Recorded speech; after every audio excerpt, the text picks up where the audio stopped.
Você sabe por que somos chamados de brasileiros? Escute essa aula. No período onde acontecia escravidão em nosso país, todo e qualquer trabalho manual era feito por quem estava escravizado.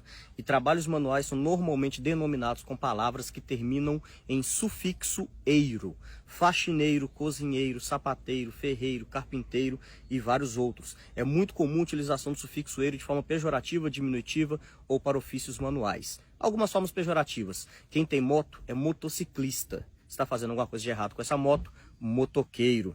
Quem toca violino, violinista, piano, pianista, instrumentos de orquestra e teatro é chique. Quem mora no interior e toca viola, violeiro. Pessoas que moram nos periféricos e nas comunidades, quem gosta de pagode é pagodeiro, quem gosta de funk é funkeiro, quem fala mal do vizinho é fofoqueiro. Então quase sempre sufixo eiro é pejorativo, diminutivo ou utilizado para ofícios. Para nacionalidades é muito comum utilizar sufixo ano ou ex. Português, francês, holandês, japonês, argentino, chileno, americano, australiano, alguns tipo russo, turco, alemão não usam, mas é quase sempre ano ou ex. Quem nasce na Índia é indiano. E conta-se ao povo brasileiro uma história bem bonita e romantizada, que alguém sai de Portugal para buscar especiarias nas Índias, erra o caminho e por um acaso descobre o Brasil. Primeiro, não se descobre um lugar que tem gente. Não dá para descobrir a casa de uma pessoa.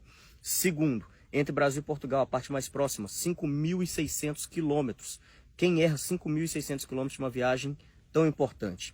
Terceiro, em 1494 foi assinado o Tratado de Tordesilhas, dividiram o mundo ao meio. Onde fosse colonizado, metade é de Portugal, outra metade é da Espanha. Se dividiram em 1494, em 1500 sabiam da existência. Vieram tomar posse de uma terra que tinha nome Pindorama, palavra do Tupi-Guarani, que significa terra das palmeiras, palavra essa utilizada dentro dos navegadores, porque Pindorama já era rota de comércio, e era rota de comércio porque tinha gente. Mas nessa história bonitinha de ir para as Índias, chamam as pessoas de Pindorama de índio e indígena. Quem nasce na Índia é indiano, não é índio, muito menos indígena. E no nosso vocabulário, a palavra índio e indígena tem formatos pejorativos e esses formatos foram utilizados no período de colonizações, mas foram apagando e escondendo isso de nossa história.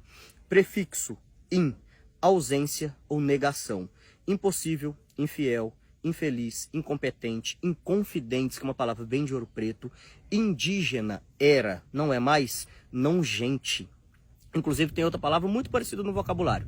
Indígena e indigente. Só muda o final dessas duas palavras. E índio, em ausência de o Deus, ausência de Deus, por isso era necessário catequizar.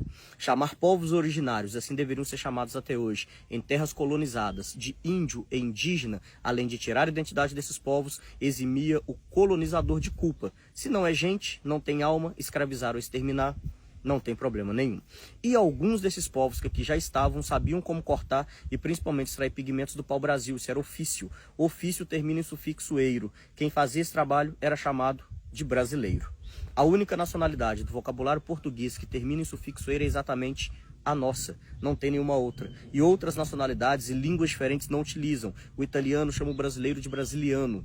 Em inglês é Brazilian, em espanhol brasileiro. É só no nosso vocabulário que a nossa nacionalidade termina em sufixo eiro. Poderia ter mudado, ser brasiliano ou brasiliense, mas em uma ordem cronológica, o Brasil foi o quinto local do mundo a ser colonizado por Portugal. Nós éramos a quinta colônia e por isso éramos chamados de quinto dos infernos. Quem sonegava impostos em Portugal era mandado ao Brasil. Quem roubava em Portugal era enviado ao Brasil. E aí utilizou-se a palavra brasileiro, que era uma denominação para povos originários escravizados cortando pau-brasil, como nossa nacionalidade e se manteve até hoje. Com isso posso dizer que todos nós brasileiros descendemos diretamente da escravidão, independente de pigmentação da pele, lado político, religião, quer queira, quer não, que os primeiros de nós brasileiros estavam escravizados há mais de 500 anos. Aprender uma história real, não romantizada, do nosso passado é a forma fácil de compreender o nosso presente. O Brasil é um país de tamanho continental e riquezas imensuráveis e não caminha para frente, que a grande maioria de nós brasileiros não sabe de onde vem. Tiraram nossa identidade, nossa ancestralidade e nos dividiram de forma política, econômica, religiosa, regional, social, racial. Hoje somos brasileiros brigando com brasileiros, muitas vezes sabe nem o motivo da briga, quando sabe utilizando os motivos que acabei de citar, quando o ideal era lutar contra esse sistema que vem escravizando o povo brasileiro em épocas e formas diferentes, atualmente e há mais de 500 anos. Nossa! Uau! Uma verdadeira aula que o David trouxe para todos nós. Eu super recomendo estar aqui a rede dele, lá naquela rede que começa com tique. Ele que trouxe aí detalhes riquíssimos. Eu sabia muito pouco disso tudo que ele falou. A única coisa que eu sabia na realidade era que o nome, a definição brasileiro das nacionalidades do mundo todo é a única no mundo.